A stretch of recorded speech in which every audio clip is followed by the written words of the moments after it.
You know, after 75,000 coaching sessions with CEOs, executives, and peak performers over the last 24 years, we've learned a few things.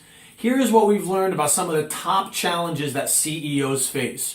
You know, it's one of the toughest and loneliest positions in business, and you're so isolated, you don't really have a lot of people to talk to. So here are the 5 things that CEOs tell us that they worry about the most. Number 1, here's the first one.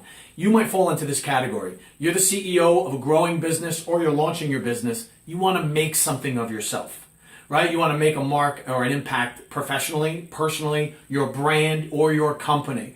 You want your business to mean something more than just a paycheck. Totally get that. And so that's a concern initially. Now, you may have overcome that a little bit, which leads us to our second possible concern that you have. Number 2 is, you're a growing business, you've actually made something of yourself. Now, you don't want to screw it up. I've heard that so many times, especially if you're in a family-run business and you are the steward of this chapter of the business's life.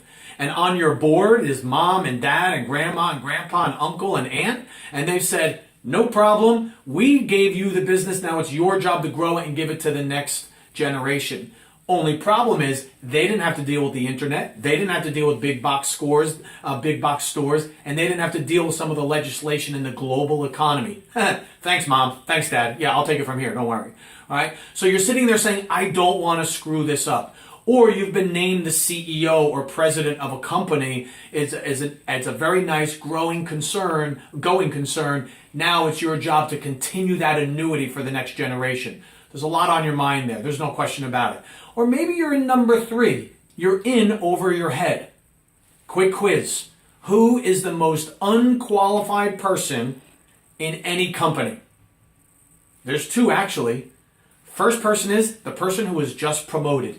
Why? Because the skills that got them to the promotion aren't the skills they're probably going to utilize to maximize that position. They're the least qualified person in that company on that day. Right? It's a scary day when you're named CEO. Never been this before. What do I do? Okay? Or the CEO in a growth-minded business. Why? Because you're in uncharted territory. If you always wanted to be a $2 million business, now you're 3. You've never been there before. You wanted to be 20, now you're 30. You wanted to be 100, now you're 200. You've never been there before. It's uncharted territories. So CEOs tell us all the time, you know, I think I'm in over my head here. What do I do? What's next? Okay. Number 4, can I sustain this? Great. We were just on the Inc. 500, 5,000 or the fastest growing this, or we won that award there. How do I keep it going? This is another concern that I have. How do I maintain this? We just had a banner year. I don't want to go back to those days of 2008 or the volatility of some past economic cycles. How do I sustain this and control this growth and manage it? Now, I'm going to give you the greatest level of distress that happens as a CEO. In coaching, we are taught that there are 2 ways that distress shows up. The number 2 level of distress is, I know where I need to go, but I just don't know how to get there. I set the goals. I have my BHAG, my blue ocean, my horizon goal, my moonshot. I just don't know how to get there. I either lack the skills or the resources or the education, just never been there. Here's the biggest level of distress we are taught as coaches, is I've achieved my goals, and now I'm asking myself the question, what's next for me? Now what? That is the toughest question in life to answer because you've set goals, you've even pursued goals. There's plenty of books and seminars and tapes on that. But how many courses have you gone to where the title was, you've achieved all your goals, now what? You've been to that course? If you have, let me know where it is so I can go to it because I haven't found it either. Right? Most of you, if you're listening to this video, you've ticked a lot of boxes on your bucket list.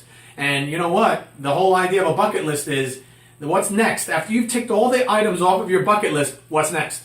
Yeah, kicking the bucket and dying, right? Nobody knows how to live beyond the bucket list. There's no movie for that, Life Beyond the Bucket List. And if you saw the movie, what happened? Both the guys were dead in the end. I get my bucket list, now I'm dead. Okay, what fun is that? You might actually be in that place where you have ticked the boxes on a number of your bucket list items. So if you are like most dynamic, growing, passionate, committed CEOs, you probably have one or more of the concerns that I just shared. So there is an answer. There is a way forward. Stay tuned.